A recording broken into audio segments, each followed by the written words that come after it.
Every father knows the weight of raising children alone, but few face the daily mockery that follows Eli Zook wherever he goes. For 7 years, this Amish widower has endured whispers and stares from neighbors who think his simple way of life makes him foolish. They see a man who lights his home with lanterns, works his fields by hand, and refuses every modern convenience. They call him backward and stubborn. But Eli keeps his head down and works the same Pennsylvania soil his family has farmed for generations. He makes breakfast for his 3 children before dawn, teaches them the old ways, and tucks them into bed each night with stories his own father once told him. The townspeople don't understand that every choice he makes comes from love, not ignorance. Then something incredible happens. When developers try to buy up local farms, lawyers discover something buried in old legal papers. Eli Zook, the man everyone pitied, owns land worth $154 million. How did the most mocked man in the valley become one of its wealthiest? Before we jump back in, tell us where you're tuning in from. And if this story touches you, make sure you're subscribed, because tomorrow I've saved something extra special for you. The rooster's crow pierced the pre-dawn darkness at 4:30, just as it had every morning for the past 7 years. Eli Zook's calloused hands found the edge of his quilt in the blackness, and his feet touched the cold wooden floor of his bedroom. No electric alarm clock had ever disturbed his sleep. He had trained his body to wake with the rhythms of the farm, the way his father and grandfather had before him. In the kitchen, Sarah's weathered prayer book still sat on the windowsill, where she had left it that final morning. The leather cover bore the gentle wear of daily use, and pressed between its pages were wildflowers she had gathered during their last spring together. Eli's fingers traced the faded gold lettering as he lit the kerosene lamp, casting dancing shadows across the simple room. The book contained her handwritten notes, in the margins quiet observations about faith, family, and finding God in the smallest moments of daily life. "The Lord provides," she had written beside Psalm 23. "Not always what we want, but always what we need." Eli moved through his morning routine with the precision of long practice. He stoked the wood-burning stove, set the kettle to boil, and began preparing breakfast for his 3 children. Rebecca, at 16, had her mother's gentle spirit, but possessed a curiosity about the world beyond their valley that sometimes worried him. Samuel, 12 years old and recovering from his recent illness, showed promise as a farmer but struggled with the physical demands their simple life required. And Mary, his sweet 8-year-old, created art from whatever materials she could find: sketches on brown paper bags, sculptures from creek stones, paintings made with berries and mud. House began to stir as the scent of fresh bread and bacon filled the air. Rebecca appeared first, her long brown hair neatly braided, already dressed in her plain blue dress and white apron. She moved with quiet efficiency, setting the table and helping with the morning meal without being asked. "Good morning, Papa," she said softly, kissing his weathered cheek. "Samuel's cough sounds better today." "The Lord is healing him," Eli replied, though he still worried about the boy's lingering weakness from the pneumonia that had nearly taken him 6 months ago. The medical bills from the English hospital still arrived monthly crisp white envelopes. That reminded him daily of his limitations in providing for his family. Samuel emerged from the bedroom he shared with his father, his thin frame swimming in his work clothes. The illness had stolen weight he could ill afford to lose, but his eyes held the same gentle determination that had seen the Zook family through 4 generations of farming this land. "Can I help with the milking today, Papa?" Samuel asked, though they both knew he still lacked the strength for such work. "Help your sister with breakfast," Eli said gently. "There will be plenty of work when you're stronger." Mary bounded down the narrow stairs like a spring lamb, her small face bright with the joy that seemed to radiate from her very being. She had drawn a picture on a scrap of paper, their family standing in front of their farmhouse, surrounded by a garden where flowers grew taller than the people. "Look, Papa!" I drew us as happy giants in a world full of beautiful things. Eli studied the drawings seriously, as he always did with Mary's artwork. In her innocent vision, their simple life was transformed into something magical. The lanterns became golden stars, their plain clothes became royal robes, and their modest farmhouse became a castle surrounded by endless gardens. "It's beautiful, little one. You see the world as God intended it to be seen." After breakfast, Eli walked his children to the end of their long gravel driveway where they would catch the bus to the local school. The morning mist hung low over the valley, and the first rays of sunlight painted the hills in shades of gold and amber. This was the Pennsylvania he had grown to love even more deeply since Sarah's death-rolling farmland that stretched to the horizon, dotted with red barns and white farmhouses where families had lived and worked for generations. But the world beyond their valley was changing. New houses sprouted on former farmland like mushrooms after rain.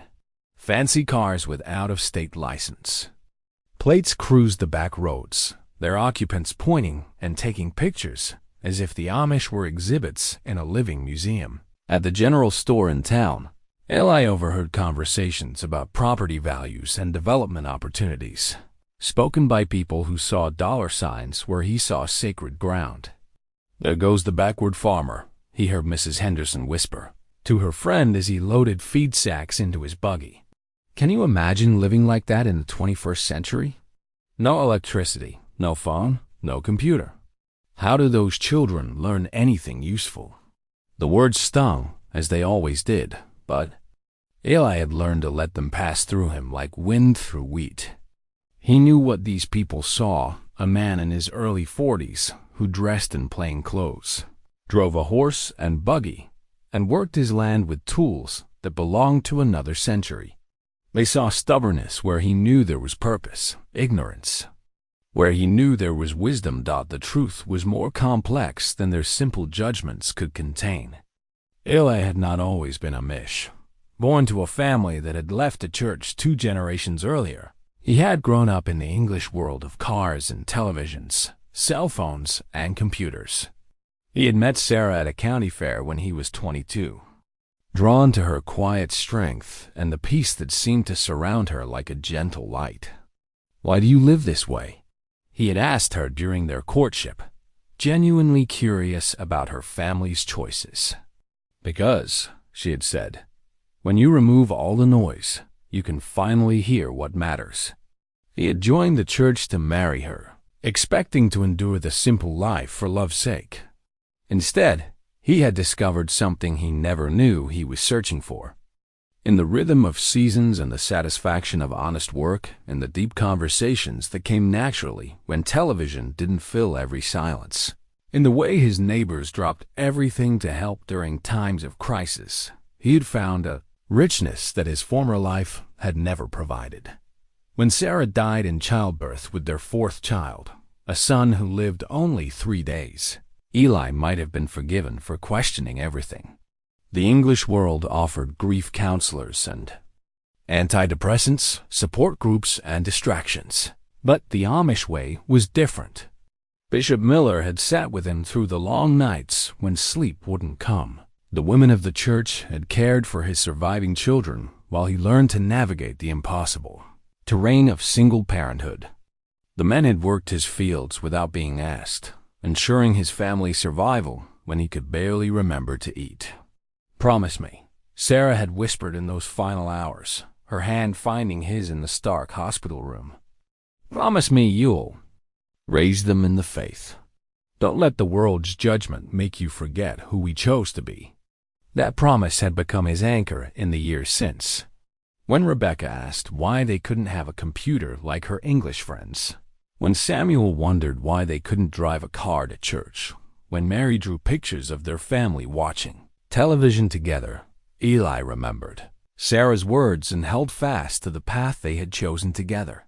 The farm itself was a testament to that choice. 160 acres of some of the most fertile soil in Lancaster County, It had been in the Zook family since his great-great-grandfather, Amish Zook, had purchased it in 1892. The original deed, written in German and signed with elaborate flourishes, still hung in a frame in the front room. Amish had come from Switzerland with nothing but a strong back and an unshakable faith, determined to build something lasting for the generations that would follow. Each generation had added something to the legacy. Amish had cleared the land and built the first small cabin. His son, Jakob, had constructed the large red barn that still dominated the landscape. Jakob's son, Eli's grandfather, had dug the wells and planted the apple orchard that still produced fruit each fall. Eli's father had modernized the milking operation, though modern in Amish terms meant efficient hand-milking stations and better ventilation, not the electronic systems their English neighbors used. Now it was Eli's turn to be a steward of this legacy, and he felt the weight of that responsibility every day. The land provided for his family vegetables from the garden, milk from the cows, eggs from the chickens, and enough surplus to sell at the farmer's market each Saturday. But it was more than economic sustenance. This soil held the bones of his ancestors, the sweat of their labor, the prayers they had offered for good weather and healthy crops. Walking back from the bus stop, Eli noticed tire tracks in the soft earth near his property, lined fresh tracks that hadn't been there the day before. Someone had been driving along the edge of his fields, probably surveying or taking measurements. He made a mental note to keep a closer eye on such activities. Change was coming to their valley whether he welcomed it or not, and he sensed that his family's simple life was about to become much more complicated. In his workshop behind the main house, Eli ran his hands over the smooth wood of a cradle he had been carving for the past 6 months. It was a project born of hope rather than necessity. None of his children were expecting babies, and Rebecca wasn't even courting yet. But something had compelled him to create this piece, spending evenings by lamplight carefully shaping each curve, sanding each surface to silk-smooth perfection. The cradle was made from cherry wood harvested from his own land, cut from a tree his grandfather had planted.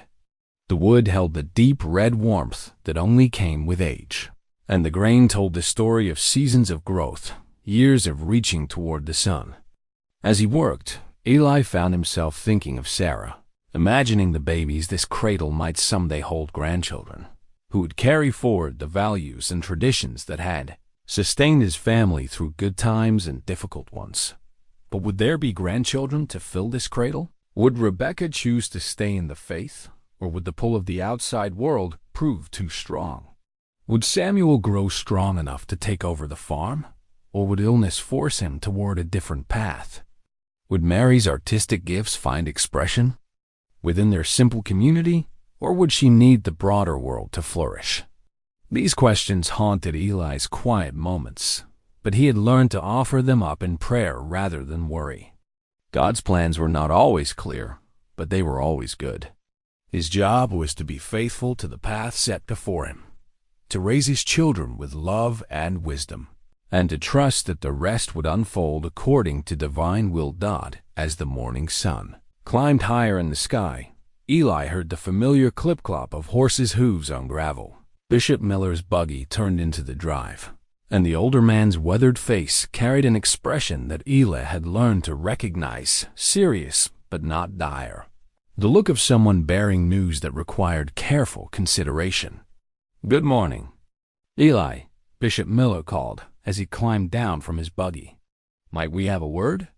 Eli set down his carving tools and walked out to meet his spiritual leader, a man whose wisdom had guided their community through decades of challenges. At 73, Bishop Miller had seen the Amish way of life survive pressures that would have destroyed weaker communities. His counsel had helped Eli navigate the darkest days after Sarah's death, and his friendship had become one of the anchors of Eli's faith. "Of course, Bishop. Would you like some coffee?" "That would be welcome." They walked toward the house together, their boots crunching on the gravel. The bishop's presence always brought Eli a sense of peace, a reminder that he was not facing life's challenges alone. But today, something in the older man's manner suggested that new challenges were approaching, challenges that would test not just Eli's faith, but the very foundations of the life he had worked so hard to build for his children. Bishop Miller accepted the steaming cup of coffee with grateful hands, his weathered fingers wrapping around the ceramic mug as if drawing warmth from more than just the hot liquid. They sat at Eli's simple kitchen table, the same table where Sarah had kneaded bread every morning, where his children did their homework by lamplight, where countless conversations about faith and family had unfolded over the years. There are strangers asking questions about our community. Bishop Miller began, his voice carrying the weight of concern. Men in expensive suits, carrying briefcases and cameras. They've been to see the Millers, the Stoltz Fuses, and the Fishers. They're asking about property lines, soil quality, water rights. Eli felt a familiar knot form in his stomach. Developers? So, it would seem.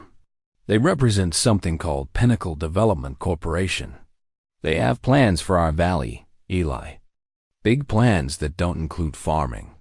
The bishop reached into his coat pocket and withdrew a glossy brochure, its cover featuring an artist's rendering of luxury homes nestled among manicured lawns and artificial lakes. The bold lettering proclaimed, "Heritage Hills, where modern living meets historic charm." Below the text, elegant mansions with 3-car garages and swimming pools dotted, a landscape that bore no resemblance to the working farmland that currently defined their valley. Eli studied the brochure with growing unease. The artist had included token Amish imagery, a horse and buggy traveling along a scenic road, a red barn in the distance, but these elements felt decorative rather than authentic, like props in a theme park rather than the living heart of a community. They're calling it agritourism, Bishop Miller continued. They want to preserve a few farms as tourist attractions while building 500 luxury homes on the surrounding land. They speak of honoring our heritage while destroying the very thing that created that heritage. Have they approached you about selling? Not yet, but they will. They're starting with the English farmers, the ones who are struggling financially. Jake Thompson has already received an offer more money than his farm is worth, more than he could earn in 10 years of good crops. Eli knew Jake well. The man's grandfather had settled in the valley around the same time as Eli's great-great-grandfather, building a modest dairy operation that had sustained 3 generations. But Jake had expanded too quickly in recent years, buying expensive equipment and taking loans against future harvests.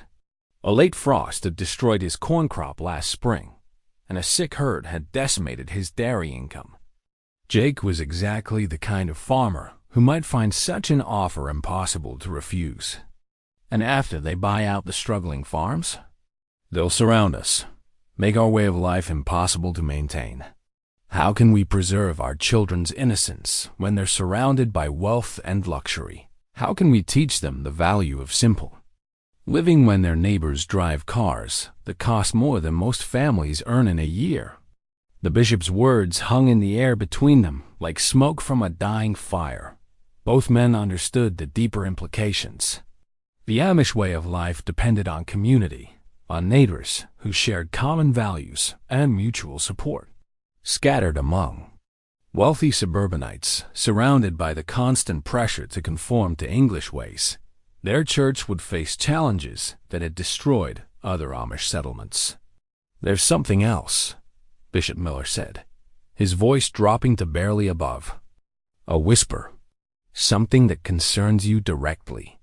He pulled out a second document, not a glossy brochure this time, but a legal document covered in small print and official seals. "A lawyer came to see me yesterday. A woman from Philadelphia who specializes in property law. She was asking very specific questions about your family's land, Eli. Questions about deeds and inheritance, about property lines that go back more than a century." Eli took the document with trembling hands. The legal language was difficult to parse, filled with Phrases like mineral rights and subsurface assets and historical land grants. But one thing was clear: his family's farm was mentioned by name multiple times, described in terms that suggested it held significance far beyond its value as agricultural land.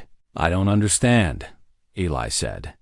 "My great-great-grandfather bought this land fair and square. The deed is hanging on my wall. What could these people possibly want with a simple farm?" "I don't know, but I think you need to find out." That afternoon, Eli drove his buggy into town with a sense of dread he hadn't felt since Sarah's final illness. The streets of Millerville bustled with more activity than usual: strangers in rental cars photographing old buildings, surveyors setting up equipment in empty lots, real estate agents showing properties to well-dressed couples who pointed and gestured as if dividing up territory. At the county courthouse, a helpful clerk directed him to the land records office, where dusty books contained the documented history of every property transaction in the county. Eli had never had reason to examine these records before. His family's ownership of their farm had never been in question. But as he traced the chain of ownership backward through time, details emerged that his family's oral history had never included. His great-great-grandfather, Amish, hadn't simply purchased 160 acres of farmland. The original deed described a much larger tract, nearly 800 acres, spanning 3 townships, including mineral rights, water rights, and something called railroad easements. More puzzling still, subsequent documents showed that various portions of this larger tract had been sold or transferred over the decades, but always to shell companies with names like Heritage Land Trust and Valley Holdings Corporation. The transactions were complex and difficult to follow, but they seemed designed to maintain family control while obscuring the true extent of their holdings. A voice behind him made Eli jump. "Finding anything interesting?" He turned to see a woman in her 40s, professionally dressed in a navy blue suit, carrying a leather briefcase that probably cost more than Eli's buggy. Her smile was warm, but her eyes were calculating, the look of someone accustomed to getting what she wanted through a combination of charm and persistence. "I'm sorry," she said, extending her hand. "I'm Victoria Sterling from Pinnacle Development. I believe you're Eli Zook? I've been hoping to meet you." Eli shook her hand reluctantly, instantly uncomfortable with her overly familiar manner. "You're the one asking questions about my farm, among others. Your property is quite remarkable, Mr. Zook. We've done extensive research, and we believe it has tremendous potential for development. I'd love to discuss some opportunities with you. My farm is not for sale."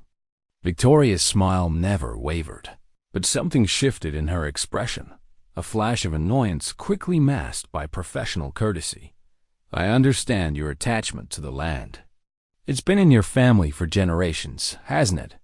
But surely you want what's best for your children. The kind of financial security that could pay for the finest education, the best medical care, opportunities beyond anything a farming life could provide." The words hit their intended target. Eli thought of Samuel's recent illness, of the medical bills that still arrived monthly, of Rebecca's quiet questions about the world beyond their valley. How could he deny his children opportunities that money could provide? "We're prepared to make you an offer that reflects the true value of your property," Victoria continued. "Not just the surface rights, but everything underneath as well. Mr. Zook, you could be looking at generational wealth, enough money to secure your family's future for decades to come. I told you, my farm is not for sale at any price."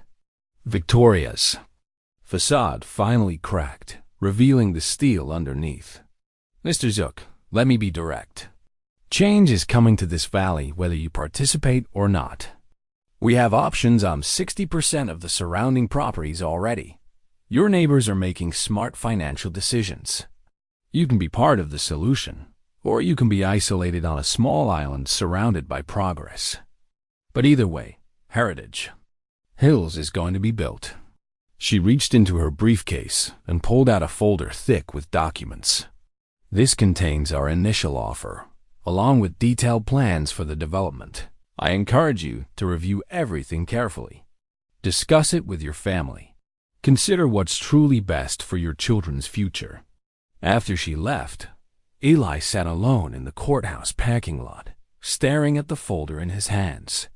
Inside, he knew, were numbers that would dwarf anything his family had ever imagined. Money that could solve every financial worry, provide security and opportunity beyond their wildest dreams. But at what cost? The land his great-great-grandfather had claimed from wilderness, the soil that had sustained 4 generations of his family, the place where Sarah was buried in the small cemetery behind their church. All of it would disappear under concrete and asphalt, transformed into something unrecognizable.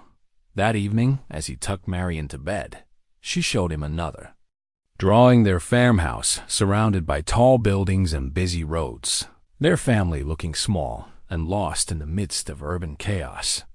"I had a bad dream, Papa," she whispered. "I dreamed our home went away and we couldn't find each other anymore." Eli held his youngest daughter close, feeling the weight of decisions that would affect not just his family, but their entire community. Outside, the valley lay quiet under a blanket of stars, but he could sense change approaching like a storm on the horizon. The folder from Pinnacle Development sat unopened on his kitchen table, its contents holding the power to transform their lives forever. But Eli had learned long ago that some things were more valuable than money, some treasures more precious than gold.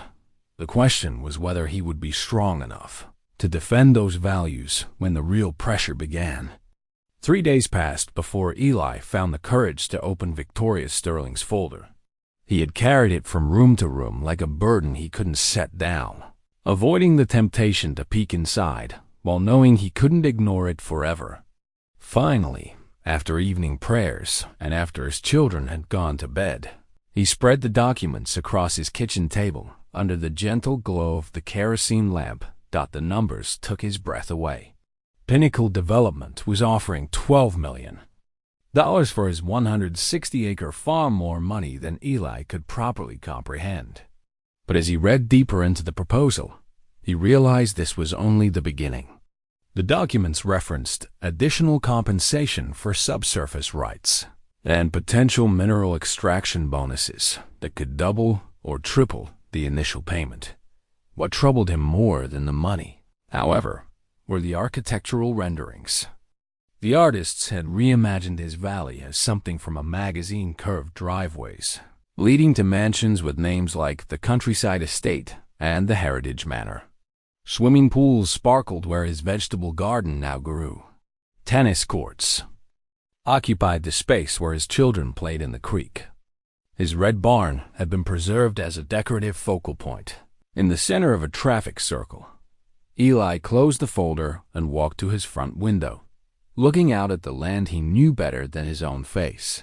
Every tree had a story.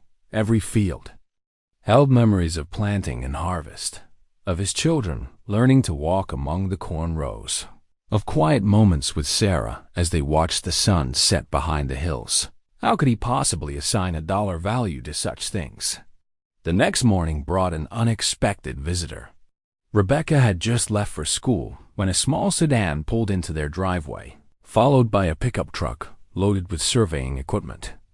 A young woman emerged from the car professionally dressed, but with a gentler manner than Victoria Sterling had displayed. "Mr. Zook? I'm Sarah Chun, an attorney with Morrison, Phillips and Associates. I specialize in property law and historical land rights. I wonder if I might have a few minutes of your time." Unlike the development representative, Sarah Chun waited to be invited rather than assuming welcome. She accepted Eli's offer of coffee and sat respectfully at his kitchen table, her briefcase remaining closed until he indicated his willingness to proceed. "I'll be direct, Mr. Zook. My firm has been researching historical land grants in this region, and your family's property has some very unusual characteristics. I'm not here representing developers or anyone looking to purchase your land. I'm here because I believe you may not understand the full extent of what you own." She opened her briefcase and withdrew a manila folder containing photocopies of historical documents. "Your great-great-grandfather, Amish Zook, didn't simply buy a farm in 1892.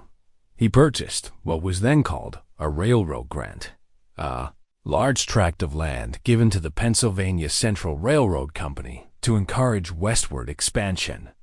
When the railroad went bankrupt in 1890, these grants were sold at auction." Eli studied the faded documents, struggling to make sense of the archaic legal language. "I don't understand. My family has always owned 160 acres. The deed on your wall describes the homestead, the portion your family has actively farmed. But the original grant encompasses nearly 3,000 acres across 3 counties. Over the decades, various portions have been held in trust, leased to other farmers, or maintained as undeveloped woodland. The mineral rights, water rights, and development rights for all of this land have remained with your family." The room seemed to spin around Eli as the implications sank in. "Are you saying my family owns land we don't even know about?" "I'm saying your family may be one of the largest private landowners in central Pennsylvania, and you've been paying property taxes on only the small portion you've developed as a farm." Sarah spread out a detailed map marked with bright red boundaries. Eli recognized his farm at the center, but the red lines extended far beyond his known property, encompassing forests he had hiked as a child, streams where he had taken his children, fishing, hillsides where they had gathered blackberries every summer. "The developers know about this," Sarah continued. They've done extensive research into historical land grants, looking for situations exactly like yours. They're hoping to acquire your property before you realize its true value." That afternoon, Eli climbed to the attic of his farmhouse for the first time in years. Dust motes danced in the shaft of sunlight streaming through the small window as he searched through trunks and boxes that contained the accumulated possessions of 4 generations. He was looking for the family Bible, not the one they used for daily devotions, but the large German Bible that had belonged to his great-great-grandfather Dot. He found it wrapped in a faded quilt, its leather binding cracked with age but still intact. The pages were filled with pressed flowers, faded photographs, and handwritten notes in German script. But it was the genealogy section that made his hands tremble. Page after page documented births, deaths, marriages, and property acquisitions, going back to the old country. Most significant was a letter tucked between the pages, written in English in his great-grandfather's careful handwriting. The date showed 1923, and it was addressed to my descendants. If you are reading this, then questions have arisen about our family's holdings in America. When my father Amos purchased the railroad grant in 1892, he did so with the understanding that this land would remain in our family forever. He believed that the English world would someday try to take what we had built. So he created trusts and corporations to protect our holdings while allowing us to live simply. I have continued his work, ensuring that our wealth remains hidden from those who would exploit it. Our family owns much more than the small portion we farm, but we have chosen to live as if we own nothing more than what we need. This is not deception, it is wisdom. The land provides for us, and we are its faithful stewards. Should the time come when this knowledge is needed, know that everything was done to protect the family and our way of life. The land is yours by right, but more importantly, it is yours by responsibility. Guard it well. Eli sat in the dusty attic holding his great-grandfather's letter, feeling the weight of generations pressing down on him. His children's voices drifted up from the yard below, where they were playing a game that involved much laughter and running. Their innocence felt precious and fragile, threatened by knowledge that could change everything about their simple life. When Rebecca returned from school that evening, She found her father sitting at the kitchen table with documents spread before him like pieces of a puzzle he was trying to solve. She had inherited her mother's intuitive wisdom and could sense that something significant was troubling him. "Papa, is everything all right?" Eli looked up at his eldest daughter, seeing Sarah's eyes looking back at him with concern and love.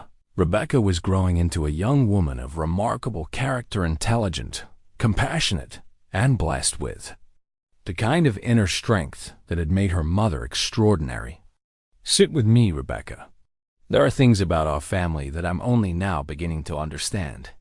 As he began to explain what he had learned about their land holdings, Rebecca's expression shifted from curiosity to amazement to worry. She was mature enough to grasp the implications, wise enough to understand why such knowledge might be both a blessing and a burden. "What does this mean for us, Papa? For Samuel and Mary?" "I don't know yet," Eli admitted. "But I fear our quiet life is about to become much more complicated." Outside, the sun was setting behind hills that might or might not belong to his family, painting the sky in shades of gold and crimson that no amount of money could purchase. In the distance, he could see the lights of new construction where another farm had been sold to developers. Change was coming whether he welcomed it or not. The question was whether his family would be ready for the challenges ahead. Winter settled over their valley like a heavy quilt, bringing both the peace of snow-covered fields and the harsh reality of reduced income. With Samuel still recovering and unable to help with the heavier farm work, Eli found himself working longer hours to maintain their operation. He took on additional projects, repairing fences for English neighbors, crafting custom furniture for the tourist shops in town, even helping with construction work when his farming duties allowed. The medical bills continued to arrive with relentless regularity, their crisp white envelopes a stark reminder of how quickly life could change. Despite the church's generous support, a significant balance remained, growing larger each month with interest and administrative fees. Eli would stare at these bills in the lamplight after his children were asleep, calculating and recalculating, numbers that never seemed to add up to anything resembling hope. Rebecca had begun working at the general store in town 3 afternoons a week, earning money that she insisted on contributing to the family's expenses. At 16, she possessed a natural grace with customers and a head for numbers that impressed even the English store owner. But Eli worried about the influence of the outside world on his daughter's developing values. "Mrs. Patterson says I could get a full scholarship to college," Rebecca mentioned one evening as she helped prepare dinner. "She thinks I have a mind for business." Eli's hand stilled as he sliced vegetables for their soup. College represented opportunities beyond anything his family had ever imagined, but it also represented a path that led away from their community, their faith, their way of life. "What do you think about that?" he asked carefully. "I think about Samuel's medical bills," Rebecca replied with the directness that reminded him so much of Sarah. "I think about how hard you work just to keep us going. I think about what I could do with a college education to help our family." It was a mature response, but it troubled Eli deeply. His daughter was thinking like an adult about adult problems, carrying burdens that should have been his alone. The innocence of childhood was slipping away from all his children too quickly, stolen by circumstances beyond their control. Meanwhile, Mary continued to create art with an intensity that sometimes worried her father. Her drawings had grown more sophisticated and more troubling, detailed sketches of their farm surrounded by construction equipment, family portraits where the faces grew progressively sadder, abstract pieces that seemed to capture her anxiety about their uncertain future. One particularly striking drawing showed their farmhouse as a tiny island in a sea of identical suburban homes. The attention to detail was remarkable for an 8-year-old, but the emotional content was heartbreaking. Their simple life, which had always provided security and joy, now felt fragile and threatened. "I dreamed we had to move away," Mary confided. One evening as Eli tucked her into bed, I dreamed our house got smaller and smaller until we couldn't find it anymore." These conversations broke Eli's heart while strengthening his resolve. His children's innocence and security mattered more than any amount of money. But protecting that innocence was becoming increasingly difficult as pressures mounted from every direction. The pressure intensified dramatically in February when Jake Thompson stopped by their farm with news that sent shockwaves through their small community. His neighbor had been Eli's friend since childhood, their family sharing equipment, labor, and the bonds that sustained rural life through difficult seasons. "I signed the papers yesterday," Jake said, his voice hollow with defeat. "Pinnacle Development now owns the Thompson farm." They sat in Eli's workshop, surrounded by the tools and projects that represented generations of honest craftsmanship. The hand-forged horseshoe that had hung on the wall since his grandfather's time seemed to mock them both, a symbol of permanence in a world where everything solid was turning to quicksand. "The offer was too good to refuse," Jake continued. "3 times what the farm is worth on the open market, plus a guarantee that I can stay as a caretaker until they begin construction. My kids will have college funds, my wife will have security, and I won't have to worry about another failed harvest or sick livestock." Eli understood his friend's decision, even while mourning its implications. Jake had faced the same impossible choice that Eli was wrestling with: security for his family versus preservation of their way of life. The difference was that Jake didn't know about the vast land holdings that could change everything for the Zook family. "They'll be coming for you next," Jake warned. "Victoria Sterling asked a lot of questions about your property, about your family's history in the valley. She seemed to know more about your farm than I would have expected." That evening, Eli found himself drawn to the workshop where he had been crafting furniture to help pay their mounting bills. The horseshoe caught the lamplight, its black iron surface scarred by decades of honest use. His grandfather had forged it in this very shop, working by the light of the same type of lamp that now cast dancing shadows on the walls. The horseshoe represented everything Eli valued about their way of life: the satisfaction of creating something useful with your own hands, the connection between generations of craftsmen, the honest exchange of labor for fair compensation. But it also represented a world that was rapidly disappearing, replaced by mass production and instant gratification. Rebecca found him there an hour later, still staring at the horseshoe as if it might contain answers to questions he was afraid to ask. "Papa, are you all right?" "I've been thinking about your great-great-grandfather," Eli replied. "About the choices he made when he first came to this valley.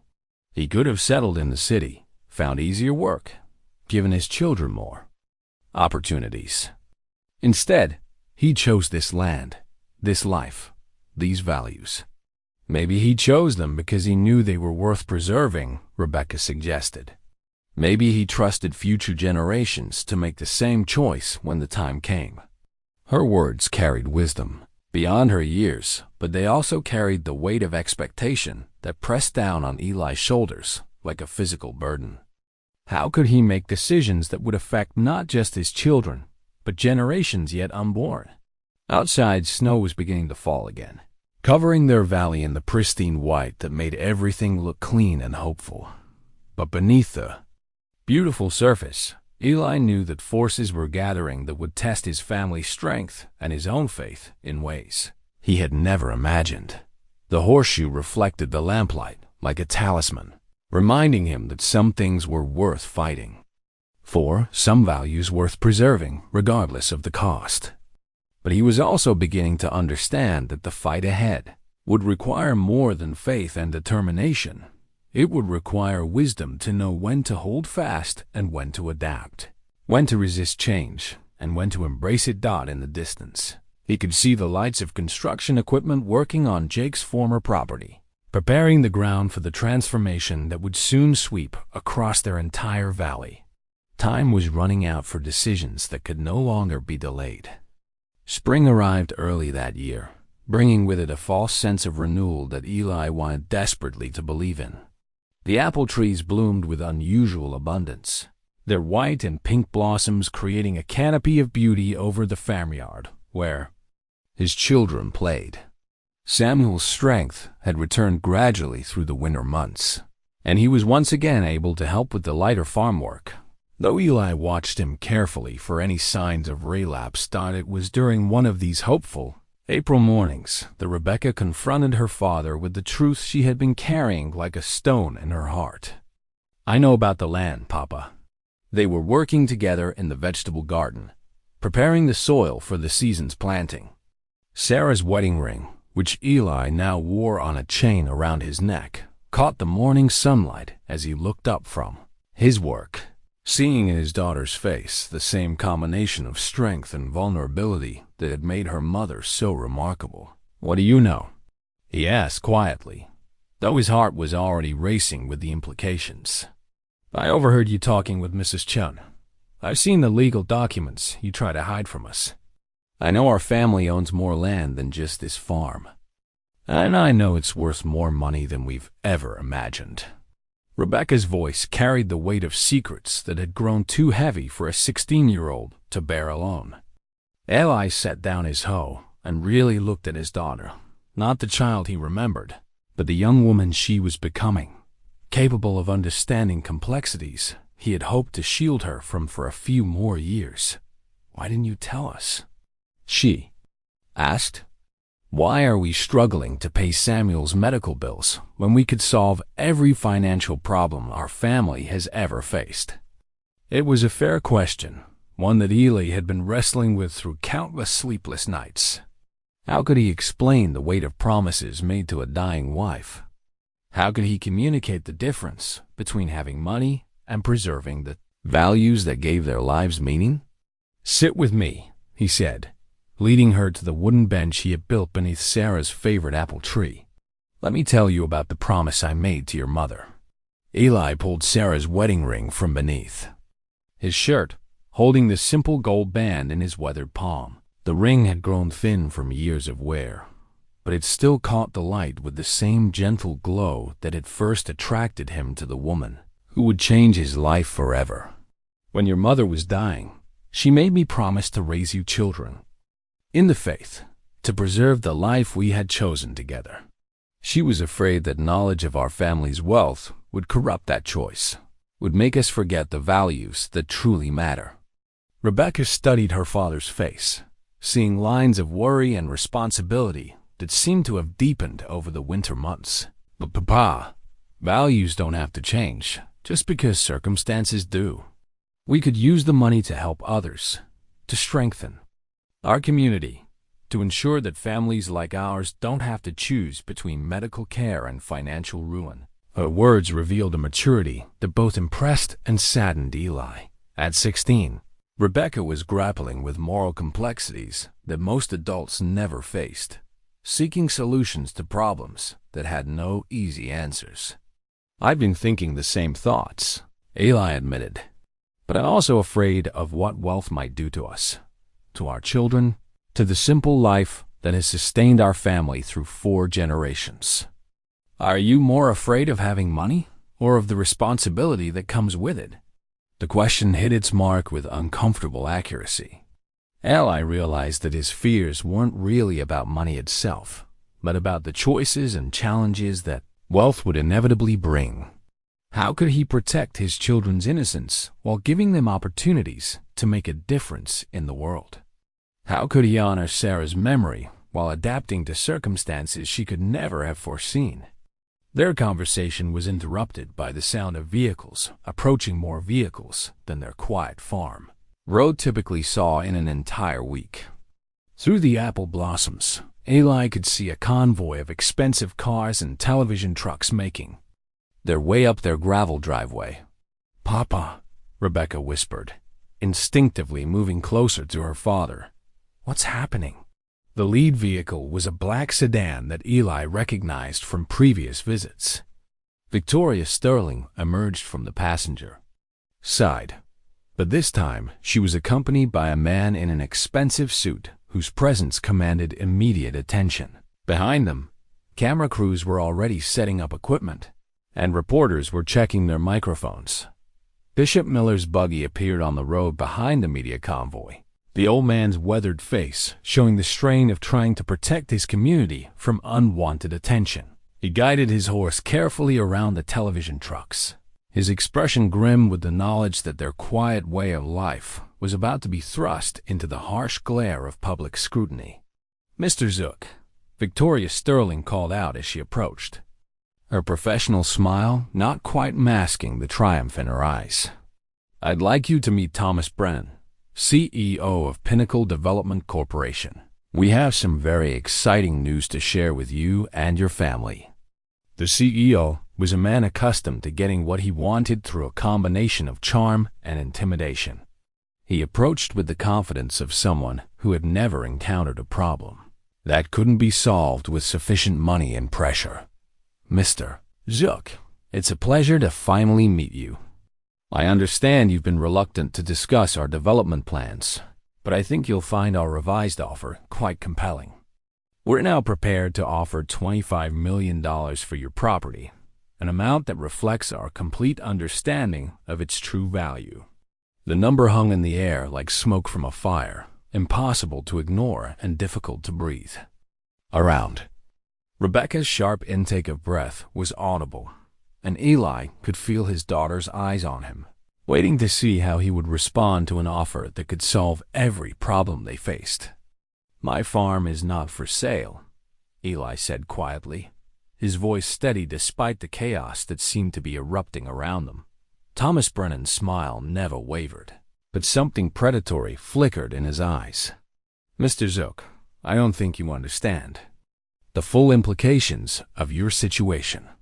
We have legal documents that raise serious questions about your family's claim to this property. Historical land grants are complex instruments, and ownership isn't always as clear-cut as families assume." The threat was delivered with corporate politeness, but its meaning was unmistakable. Eli felt Rebecca's hand slip into his, her young fingers intertwining with his work-hardened ones in a gesture of solidarity that reminded him of Sarah's unfailing support during their most difficult moments. "Furthermore," Brennan continued, "we have reason to believe that your family has been underpaying property taxes for decades, possibly centuries. The county assessor is very interested in conducting a comprehensive reevaluation of your holdings." Bishop Miller had reached them now, his presence bringing a sense of calm authority to the increasingly tense situation.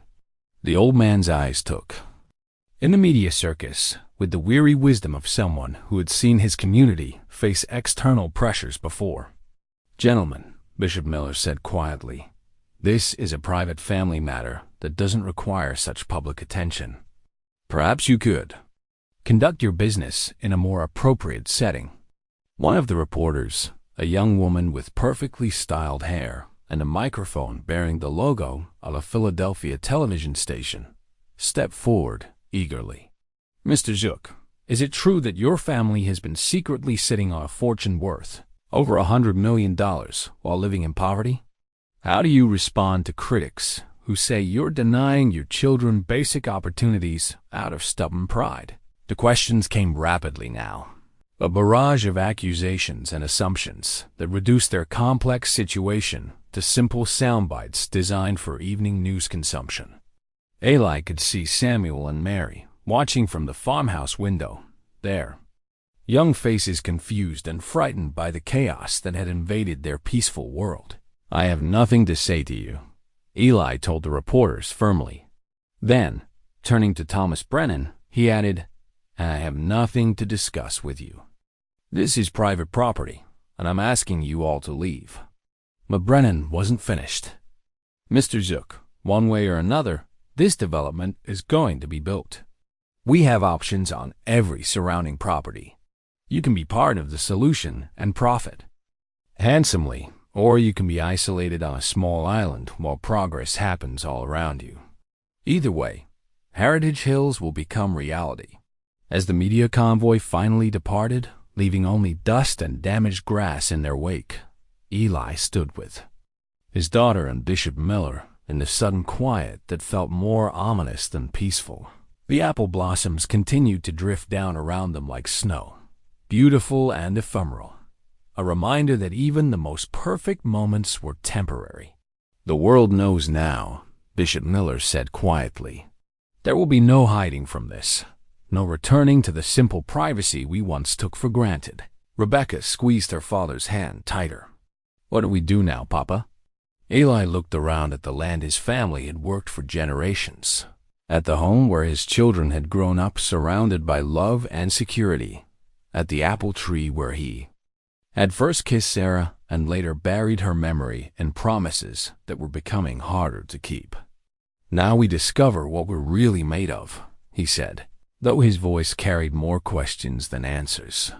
The battle for their way of life was about to begin in earnest, and Eli was no longer certain that faith and determination would be enough to protect everything he held dear. 2 days after the media circus, Sarah Chun arrived at the farm carrying a leather satchel that seemed to contain the weight of history itself. The young lawyer's usually composed demeanor showed cracks of excitement and concern as she spread documents across Eli's kitchen table under the warm glow of the kerosene lamp. "Mr. Zook, what I'm about to show you will change everything you thought you knew about your family's history," she began, her hands trembling slightly as she opened the satchel. "After the media attention, I've been granted access to sealed court records and historical archives that were previously classified." The first document she withdrew was a leather-bound ledger, its pages yellowed with age but still legible. The cover bore the embossed seal of the Pennsylvania Central Railroad Company, and the pages inside contained meticulous records of land transactions, mineral surveys, and financial investments spanning decades. "This belonged to your great-great-grandfather, Amish Zook," Sarah explained. "But he wasn't just a simple farmer who bought railroad land at auction. He was a silent partner in the railroad company itself, using his knowledge of the local terrain to guide their expansion through central Pennsylvania." Eli stared at the ledger entries, struggling to reconcile this image of Amos as a shrewd businessman with the family stories. He had grown up hearing about a humble immigrant seeking only to farm the land in peace. When the Pennsylvania Central went bankrupt in 1890, Amos didn't just purchase the land grants, Sarah continued. He acquired the company's remaining assets, mineral rights, timber rights, water rights, and railroad easements across 3 counties. But he structured the ownership through a complex web of trusts and shell corporations to avoid drawing attention to his wealth. She opened another document, a family Bible that Eli had never seen before, its pages filled with genealogy records written in multiple hands across several generations. Between the pages, pressed like flowers, were stock certificates, bond documents, and legal papers that told a story of carefully hidden prosperity. "Your great-grandfather continued Amos's work," Sarah explained, pointing to entries in the Bible's margin notes. "He invested the family's railroad profits in coal mining operations, timber companies, and early oil drilling ventures." By 1920, the Zook family was one of the wealthiest in Pennsylvania, but they maintained the facade of simple farming to protect themselves from taxation and social pressure. The most startling revelation came in the form of a letter written in English, dated 1943, and signed by Eli's grandfather, a man Eli remembered as a gentle farmer who had taught him to milk cows and tend crops with patient wisdom. "My beloved family," the letter began, "if you are reading this, then circumstances have forced you to confront the truth about our heritage. We are not poor farmers struggling to survive. We are the stewards of a fortune that spans generations, accumulated through wise investments and careful planning. But we have chosen to live simply because we understood that wealth without purpose corrupts the soul. Money is a tool, not a master. Land is a responsibility, not merely an asset. Our true wealth lies not in what we own, but in how we choose to live." The time may come when this knowledge is needed to protect our family and our community. When that time arrives, use this fortune wisely. Help those who cannot help themselves. Preserve the land for future generations. Never forget that with great blessing comes great responsibility. Eli felt the room spinning around him as the implications sank in. His family wasn't just wealthy, they were extraordinarily wealthy, with holdings that extended far beyond anything he had imagined. The farm he knew represented only the tip of an iceberg that included mineral rights across 3 counties, timber operations in the mountains, and financial investments that had been growing for over a century. How much? He asked quietly, though he wasn't sure he wanted to hear the answer. Sarah consulted a thick folder of financial documents. Based on current market values and pending mineral surveys, we estimate the total value of your family's holdings at approximately $154 million. That includes the farmland, mineral rights, timber holdings, and investment portfolios that have been managed by discrete financial firms for decades. The number was so large that it seemed meaningless, like trying to count the stars in the sky or measure the depth of the ocean. Eli had grown up worrying about paying for Samuel's medicine and Rebecca's school supplies, never knowing that his family possessed resources that could solve not just their problems, but the problems of their entire community. There's more, Sarah said, opening another section of the Bible.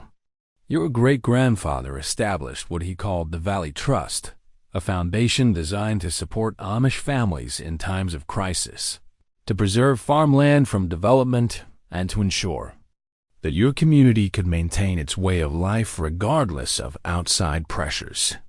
She showed him documents outlining the trust's provisions, money set aside for medical emergencies, educational scholarships for young people who wanted to return to the community after learning useful skills, and funds to purchase threatened farmland to keep it from developers. The trust was designed to activate when the community faced existential threats, Sarah explained. I believe the current development pressure qualifies as exactly the kind of crisis your great-grandfather anticipated. But the most shocking revelation was yet to come. As Sarah opened the final section of the Bible, she revealed genealogy records that read through Eli's understanding of his family's connections to their community. Eli Zook wasn't just buying land for his own family, she said. He was securing the future for multiple Amish families who had immigrated together from Switzerland. The Millers, the Stoltzfuses, the Fishers. Many of the families in your church district are actually distant relatives who benefited from Amos's investments without ever knowing it. The web of relationships was complex and carefully documented. Amos had used his wealth to help fellow immigrants purchase land, establish businesses, and survive the difficult early years of settlement. He had done so quietly, through loans that were never meant to be repaid and gifts that were disguised as business transactions. Your community's prosperity wasn't just the result of hard work and faith, Sarah concluded. It was also the result of Eli Zook's generosity and business acumen. He understood that preserving the Amish way of life required more than individual success. It required community-wide stability. Eli sat in stunned silence, absorbing revelations that reframed everything he thought he knew about his family's history.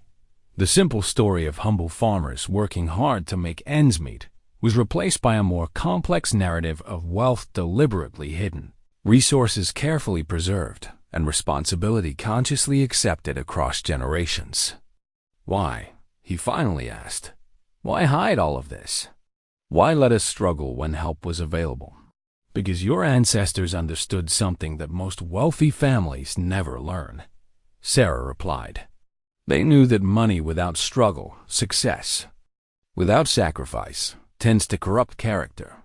They wanted each generation to prove itself worthy of the trust before inheriting the responsibility. She pointed to a final document, a sealed envelope marked, to be opened when the family faces its greatest test. Inside, Eli found a letter from his father, the man who had died when Eli was only 20, before he had joined the Amish church. or fully understood his heritage. "My son," the letter read, "by the time you read this, you will have discovered the truth about our family's wealth. This knowledge comes with a choice that will define not just your future, but the future of our entire community. You can use this fortune for personal gain, solve your immediate problems, and live a life of comfort that most people never experience. Or you can follow the path your ancestors chose, use wealth as a tool for preserving what matters most, protecting those who cannot protect themselves, and ensuring that future generations inherit not just money, but meaning. The land is not yours to own, it is yours to protect. The money is not yours to spend, it is yours to invest in values that will outlast any individual lifetime. Choose wisely, my son. Choose as your great-great-grandfather would have chosen." Outside, night was falling over the valley, and Eli could see lights beginning to twinkle in the farmhouses where his neighbors were settling down for evening prayers and family time. Those families trusted him to make decisions that would affect not just his own children, but their children and grandchildren for generations to come. The weight of that responsibility felt heavier than any physical burden he had ever carried. With one signature, he could solve every financial problem his family had ever faced. But the deeper question remained: what kind of man did he want to be? And what kind of legacy did he want to leave for those who would come after him? The discovery of his family's true wealth unleashed a storm that threatened to tear apart everything Eli held dear. Within hours of Sarah Chun's revelations, news trucks returned to their quiet valley like vultures drawn to carrion. Reporters camped at the end of their driveway, telephoto lenses capturing every moment of their daily routine and transforming their private family life into public entertainment. The media coverage was relentless and intrusive. Headlines screamed about the Amish millionaire and America's poorest rich family. Television commentators debated whether Eli was a wise steward of inherited wealth or a stubborn fool denying his children basic opportunities. Social media exploded with opinions from people who had never met an Amish person but felt qualified to judge their choices. More devastating than the media attention, however, was the fracturing of their community itself. Extended family members emerged from decades of silence, arriving with lawyers and claims of inheritance rights. Distant cousins who had left the faith generations ago suddenly rediscovered their Amish roots, arguing that they deserved shares of the fortune their ancestors had helped create. The first to arrive was Eli's second cousin, Benjamin Zook, who had left the community 30 years earlier to pursue a career in real estate development. Benjamin drove up to the farm in a luxury sedan, dressed in an expensive suit that announced his worldly success, his eyes calculating as they surveyed the property he now knew to be worth a fortune. "Eli, cousin," Benjamin said with false warmth, embracing a man he hadn't spoken to in decades. "I've come to help you navigate this complicated situation. Families should stick together in times like these." But Benjamin's version of help involved selling the land to Pinnacle Development for maximum profit, then dividing the proceeds among all living descendants of Eli Zook. He had charts and legal documents proving his lineage, contracts already prepared for signature, and arguments about fiduciary responsibility that sounded convincing to anyone who didn't understand the deeper values at stake. "You're sitting on a gold mine while your children suffer," Benjamin argued during a tense family meeting in Eli's front room. "Samuel could have the best medical care in the world. Rebecca could attend Harvard or Yale. Mary can have art lessons with the finest teachers. What kind of father denies his children such opportunities out of misguided pride?" The attack was personal and painful because it contained enough truth to sting. Eli did want the best for his children, and he had wrestled with questions about whether his choices were helping or hurting them. But Benjamin's definition of the best differed fundamentally from the values that had sustained their family through 4 generations of faithful living. More relatives arrived each day, each with their own claims and their own lawyers. The quiet farmhouse became a battlefield where competing visions of family legacy clashed with increasing hostility. Some relatives argued for complete liquidation of all assets. Others pushed for partial development that would modernize the family's holdings while preserving some agricultural land. The community itself began to divide along lines that had never existed before. Some Amish families, struggling with their own financial pressures, wondered aloud whether Eli had a moral obligation to share his unexpected wealth. Others worried that accepting such money would corrupt their simple way of life and compromise their spiritual foundations. Even Bishop Miller faced challenges to his authority as members of the congregation questioned whether he had known about the Zook family's wealth all along. The unity that had sustained their church through decades of external pressure began to fray under the weight of internal suspicion and jealousy. This is exactly what money does, Bishop Miller confided to Eli during one of their evening conversations. It turns brother against brother, corrupts pure hearts with envy, and destroys communities that took generations to build. But the most heartbreaking division occurred within Eli's own family. Rebecca, despite her earlier mature conversation with her father, began to waver as she saw the opportunities that wealth could provide. Her friend Emily, whose family had sold their farm to developers, now attended a private school and spoke casually of college plans that seemed impossibly distant to Rebecca. "I could help so many people with that money, Papa," Rebecca argued one evening after a particularly difficult day at school where classmates had mocked her family situation. "I could become a doctor and provide free medical care for Amish families. I could study business and help preserve other farms from development.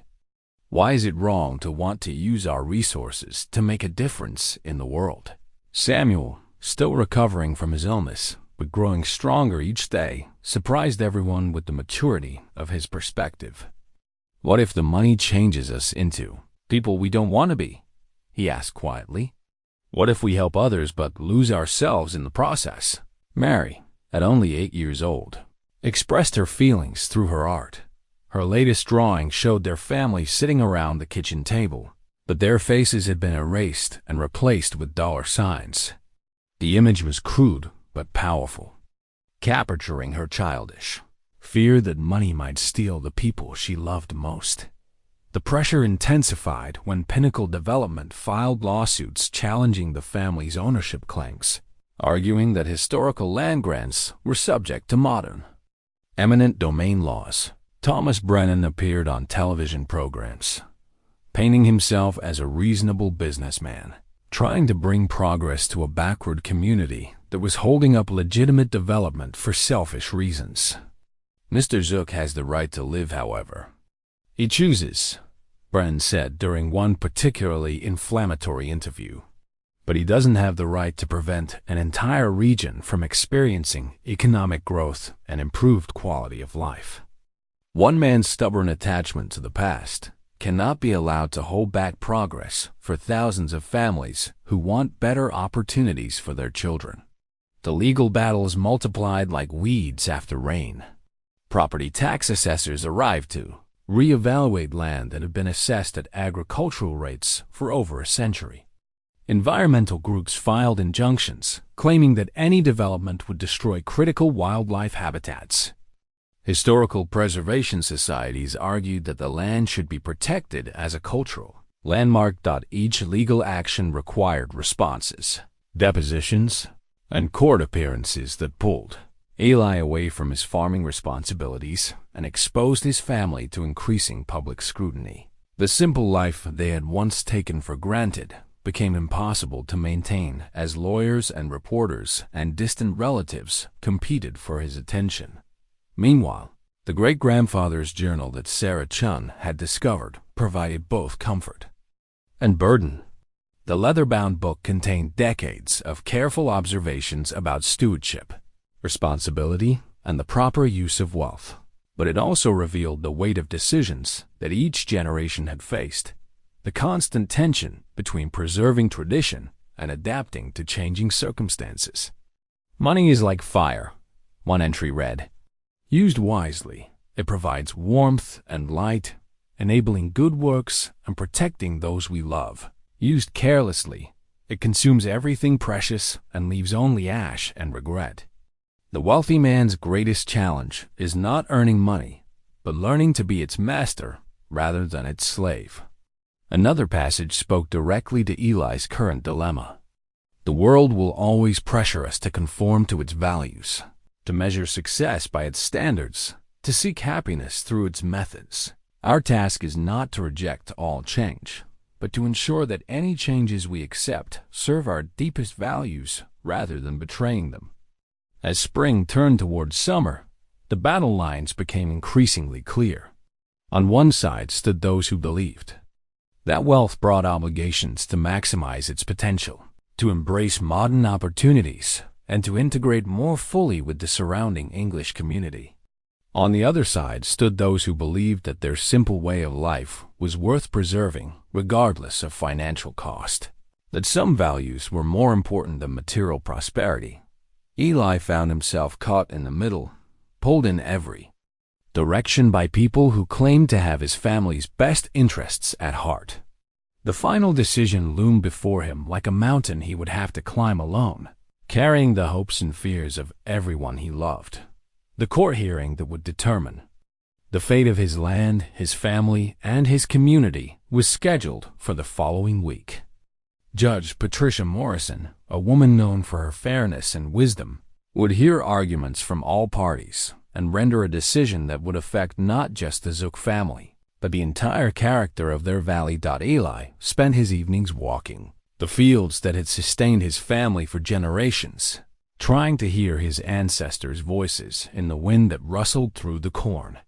He touched the bark of trees his great-great-grandfather had planted, knelt in the soil that had been worked by 4 generations of faithful hands, and prayed for wisdom to make choices that would honor both the past and the future.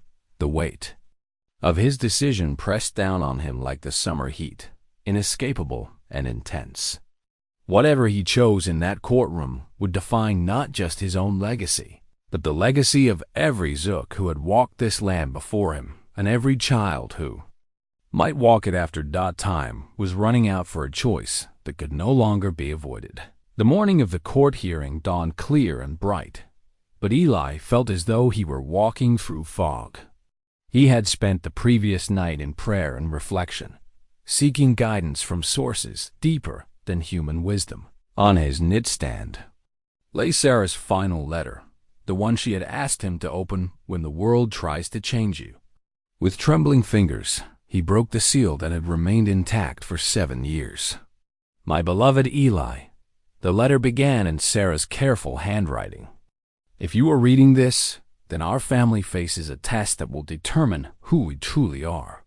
I know you are afraid of making the wrong choice, afraid of failing our children, afraid of betraying the promise you made to me. But remember this. The promise was not to keep our family poor or to reject every opportunity for change. The promise was to raise our children in faith, to teach them values that will sustain them through any circumstance, and to show them that true wealth comes from loving God and serving others. Money is not evil, but the love of money corrupts everything it touches. Use what God has given you to serve His purposes, to protect those who cannot protect themselves, and to ensure that our children inherit not just financial security, but the wisdom to use it well. Trust your heart, my love. Trust the values we chose together. Trust that God will guide you toward decisions that honor both our past and our future. The letter gave Eli the strength he needed to face the day ahead. He dressed carefully in his best plain clothes, the same simple black suit he wore to church and to funerals, the same clothes his father and grandfather had worn for important occasions. Rebecca, Samuel, and Mary stood with him in the kitchen as Bishop Miller arrived to accompany them to the courthouse. Whatever happens today, Eli told his children, remember that we are family first, last, and always. No court decision can change that. No amount of money can improve that. We face this together. The courthouse in Lancaster was surrounded by media vans and protesters representing various causes. Some carried signs supporting traditional Amish values. Others demanded that valuable land not be wasted on outdated farming practices. The circus atmosphere felt surreal and intrusive, turning their family's private struggle into public entertainment. Inside the courtroom, the opposing forces arranged themselves like armies preparing for battle. Thomas Brennan and the Pinnacle development team occupied one side, their expensive suits and confident demeanor projecting certainty that progress would prevail. Benjamin Zook and the other distant relatives filled several rows, their faces showing various combinations of greed and self-righteousness. On Eli's side sat the members of his church community, simple people in plain clothes who had come to support one of their own. Bishop Miller, Jake Thompson, despite his own difficult circumstances, and dozens of Amish families who understood that the outcome of this hearing would affect all of their futures. Judge Patricia Morrison entered the courtroom with the bearing of someone who had spent decades weighing complex decisions that affected real people's lives. She was a woman in her 60s, gray-haired and dignified, known for her careful consideration of both legal precedent and moral implications. This case presents us with questions that go far beyond property law, Judge Morrison began. We must consider the rights of individuals to control their inherited property, the obligations of wealth, the preservation of cultural traditions, and the competing claims of progress and preservation. Thomas Brennan spoke first, presenting Pinnacle Development's case with polished confidence. He argued that Eli's refusal to develop valuable land was economically irresponsible and harmful to the broader community. Charts and graphs showed potential job creation, tax revenue, and economic growth that would benefit thousands of families. Your Honor, Mr. Zook has the right to live simply, but he does not have the right to prevent an entire region from prospering. His stubborn attachment to outdated farming methods is holding back progress that could improve lives and create opportunities for future generations. Benjamin Zook testified next, painting himself as a concerned family member trying to protect his cousin's children from poverty and limited opportunities. His arguments were emotional and personal, designed to make Eli appear selfish and misguided. My cousin is a good man, but he's letting misplaced pride prevent his children from having the education, medical care, and opportunities they deserve. This money could transform not just their lives, but the lives of dozens of family members who have legitimate claims to their ancestors' legacy. The distant relatives testified one by one, each presenting genealogy charts and emotional appeals about family responsibility and shared inheritance. They spoke of struggling with student loans, medical bills, and mortgage payments that could be solved with their fair share of the Zook fortune. When Sarah Chun rose to present Eli's case, the courtroom fell silent. Her calm professionalism contrasted sharply with the emotional manipulation that had preceded her testimony. Your Honor, this case is ultimately about the right of individuals to choose their own values and live according to their own conscience. Mr. Zook has never claimed to be poor. He has simply chosen to live modestly despite his family's wealth. That choice reflects wisdom that spans generations and values that our society should protect, not punish. She presented documents showing the Valley Trust established by Eli's great-grandfather, demonstrating that the family's wealth had always been intended to serve the broader community rather than individual enrichment. The morning testimony established the battle lines clearly: development versus preservation, individual rights versus community pressure, traditional values versus modern opportunities. When Judge Morrison called Eli to testify, the courtroom fell completely silent. He walked to the witness stand with quiet dignity, carrying a simple wooden object that caught the light streaming through the courthouse windows. It was a gavel.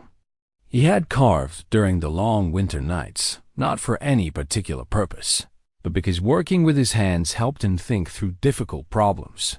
"Mr. Zook," Judge Morrison said gently, "please tell the court in your own words why you have refused to sell your property despite the significant financial pressures your family faces." Eli looked out at the packed courtroom, seeing faces that represented every aspect of his complicated situation. His children sat in the front row, Rebecca's eyes filled with pride and worry, Samuel's thin face showing determination despite his recent illness, Mary clutching one of her drawings against her chest. "Your Honor," Eli began, his voice quiet, but carrying clearly through the silent room, "I did not know about my family's wealth until recently. We have never lived in poverty, but we have chosen to live simply because we believe that some things are more valuable than money." He held up the wooden gavel he had carved, its smooth surface reflecting hours of careful craftsmanship. "I made this for you, Your Honor, because it represents what I believe about justice. It's made from cherry wood that grew on my land, shaped by hands that learned their skills from my father and grandfather. It will serve its purpose not because it's expensive, but because it was made with care and respect for the task it must perform." Judge Morrison accepted the gavel with obvious appreciation, running her fingers over its smooth surface. "It's beautiful work, Mr. Zook. Please continue. Money is a tool like this gavel. Used wisely, it can build things that last, help people who need help, and create opportunities for future generations. Used carelessly, it destroys families and corrupts communities. My ancestors understood this, which is why they chose to preserve our wealth rather than display it." Eli's testimony continued for nearly an hour as he explained his family's history, their values, and his vision for how their resources could best serve their community. He spoke about the medical bills that had nearly overwhelmed them, acknowledging that money could have solved those problems more easily. But he also spoke about the neighbors who had rallied to help, the bonds of community that had sustained them through crisis, and the lessons his children had learned about resilience and mutual support. "I am not opposed to using our family's wealth," Eli said firmly, "but I believe it should be used to strengthen our community, to preserve the land for future generations, and to help families who face the same challenges we have faced. I want to establish a conservation trust that will protect this valley from development while providing resources for education, medical care, and support for families in crisis." The courtroom erupted as he outlined his proposal. The land would be permanently protected from development through conservation easements. A foundation would be established to provide scholarships for young people who wanted to learn skills that would benefit their communities. Medical emergencies would be covered through a community fund that ensured no family would have to choose between their health and their financial security. Thomas Brennan's face grew red with frustration as he realized that Eli's proposal would permanently block Pinnacle Development's plans. Benjamin Zook and the other distant relatives looked stunned as they understood that their dreams of easy wealth were evaporating. But it was Rebecca's testimony that truly moved the courtroom. When called to speak on behalf of her family, the 16-year-old walked to the witness stand with the same quiet dignity her father had displayed. Her plain dress and simple appearance contrasting sharply with the expensive suit surrounding her. "Your Honor," Rebecca began, her voice clear and strong despite her youth, "I have listened to people argue about what's best for my family, but most of them have never asked what we actually want." She looked directly at her father, her eyes shining with love and pride. "My papa has been criticized for denying us opportunities, but he has given us something more valuable than money. He has given us the knowledge that we can face any crisis together, that our community will support us through difficult times, and that our worth as human beings doesn't depend on what we own." Rebecca's words cut through the legal arguments and emotional manipulation that had dominated the morning's testimony. "I could go to college with this money, and maybe I will someday. But I've learned more about strength, courage, and wisdom by watching my father make difficult choices than any university could teach me. She turned to address Benjamin Zook and the other distant relatives directly. You talk about family responsibility, but where were you when Samuel was sick? Where were you when we struggled to pay medical bills? You only discovered your concern for our welfare when you learned we had money. The courtroom was absolutely silent as Rebecca concluded her testimony. My father isn't keeping this money from us. He's protecting us from what it could do to our hearts if we used it selfishly. But he's also showing us how to use it wisely, to help others the way our community helped us. Judge Morrison called a brief recess to consider the testimony and review the legal documents. During the break, Eli found himself surrounded by members of his community who had driven hours to support him. Jake Thompson, despite his own financial struggles, shook Eli's hand firmly. You're doing the right thing, Jake said quietly. I sold my farm because I was afraid, but you're showing Olive what courage really looks like. When court reconvened, Judge Morrison's expression was grave but determined.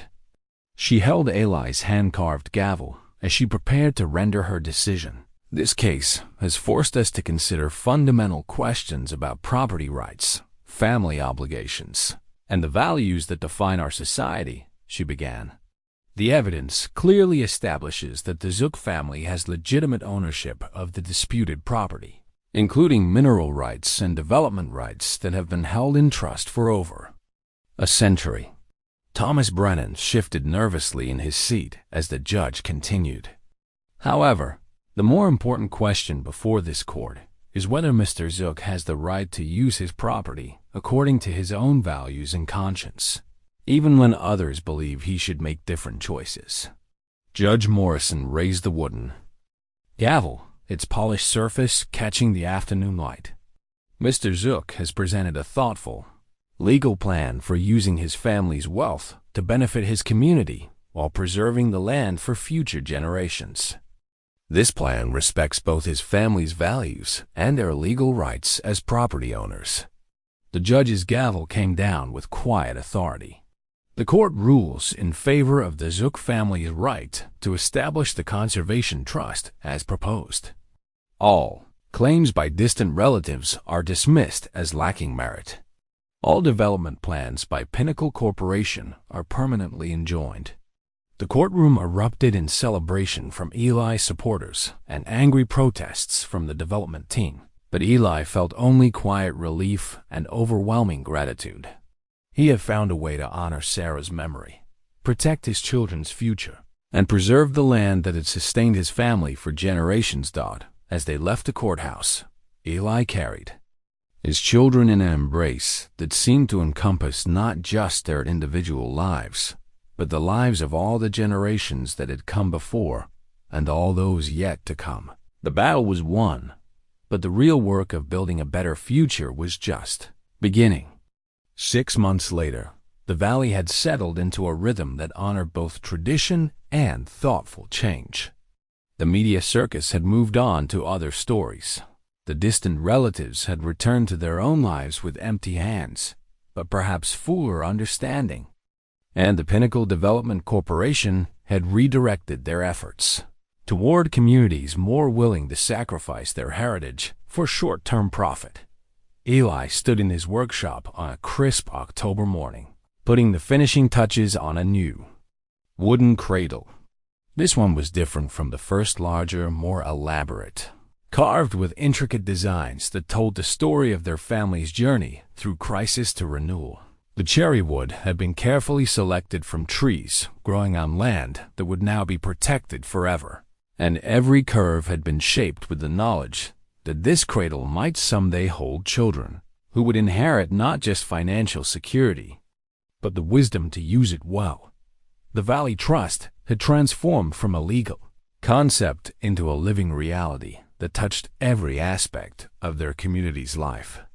The first scholarships had been awarded to young people who wanted to learn skills that would benefit their neighbors. Sarah Stoltzfus was studying to become a nurse practitioner who would provide medical care for Amish families, while Jonas Miller was learning sustainable farming techniques that could help other farmers increase their productivity without compromising their values. The medical fund had already proven its worth when the Byler family's youngest son required emergency surgery. Instead of facing bankruptcy or choosing between their child's health and their family's survival, they received not just financial support, but the knowledge that their community would stand with them through any crisis. Most importantly, the conservation easements had permanently protected over 3,000 acres of prime farmland from development. The rolling hills where Eli's children had played, the streams where they had learned to fish, the forests where they had gathered berries and nuts, all of it would remain unchanged for future generations to discover and explore. Rebecca had chosen to stay in the community, but her choice was now informed by knowledge and opportunity rather than limited by circumstance. She worked part-time for the Valley Trust, helping to manage its programs while continuing her education through correspondence courses that would prepare her for whatever path she eventually chose. Her desk in the farmhouse was covered with applications from families seeking assistance, letters from scholarship recipients, and plans for expanding the Trust's impact. Mrs. Patterson says the Trust could be a model for other communities. Rebecca told her father one evening as they reviewed funding requests. She thinks what we're doing here could help preserve rural communities across the country. The idea intrigued Eli, though he was careful not to let pride replace the humility that had guided his family's decisions. Their approach wasn't perfect, and it wouldn't work for everyone, but it demonstrated that wealth and values could coexist when both were handled with wisdom and restraint. Samuel had grown strong and healthy through the summer and fall, his recovery complete and his enthusiasm for farming restored. He worked alongside his father with the quiet confidence of someone who knew that their land would be there for him to inherit, not as a burden or a windfall, but as a responsibility to be shared with future generations. I want to learn about sustainable agriculture, Samuel told his father one afternoon as they repaired fences along their property line. I want to understand how to make our land more productive while keeping it healthy for the next 100 years. It was exactly the kind of thinking that Eli hoped to encourage: respect for tradition, combined with openness to improvement. Beep. Roots that could support new growth. Mary continued to create art that captured the beauty and meaning she found in their simple life. But now her supplies came from the Trust's educational fund rather than from creative reuse of household materials. Her latest series of drawings showed their valley through the 4 seasons, each image celebrating the enduring rhythms of agricultural life while subtly incorporating the changes that thoughtful progress had brought. One drawing particularly moved Eli. It showed children from multiple families playing together in a meadow that would have been covered with houses if pinnacle development had succeeded. The children's faces reflected every ethnicity and background represented in their expanding community, united by shared values rather than divided by economic circumstances. The Trust had also enabled them to welcome new families to their community, carefully chosen people who shared their commitment to simple living and mutual support. Jake Thompson, despite having sold his farm to developers, had been able to purchase a smaller property within the protected area using a low-interest loan from the Trust. His experience with modern farming techniques, combined with renewed commitment to sustainable practices, had made him a valuable mentor for younger farmers. Bishop Miller, now in his 70s, had watched the transformation with quiet satisfaction. The crisis that had threatened to destroy their community had instead strengthened it, proving that faithful people could adapt to changing circumstances without abandoning their core beliefs. Your great-great-grandfather would be proud, the bishop told Eli during one of their regular evening conversations. He understood that preserving a way of life requires more than just holding on to the past. It requires wisdom to know when to change and courage to change in the right direction. As autumn deepened toward winter, Eli found himself walking the same fields where his ancestors had walked, but with a deeper appreciation for the responsibility he carried. The land stretched before him in golden abundance, its fertility preserved not just for his own children, but for countless generations yet unborn. The wooden cradle in his workshop awaited the babies who would someday fill it, children who would inherit a world where financial security and spiritual values coexisted, where tradition and progress supported rather than competed with each other, where the lessons of the past informed the possibilities of the future. In his pocket, Eli carried Sarah's wedding ring on its simple chain, a reminder of the promise that had guided him through the most difficult decision of his life. He had kept that promise not by rejecting change, but by ensuring that change served love rather than replacing it. The valley was quiet now, settled into the peaceful rhythms that had sustained his family through 4 generations of faithful living. But it was a different kind of quiet, not the silence of isolation, but the deep contentment that comes from knowing that some things are worth preserving, some values worth defending, and some choices worth making regardless of their cost. Tomorrow would bring new challenges, new opportunities, and new decisions to be made with wisdom and care. But tonight, Eli Zook was content to be exactly who God had made him to be, a faithful father, a wise steward, and a humble man who had learned that true wealth consists not in what we own, but in what we choose to do with what we have been given.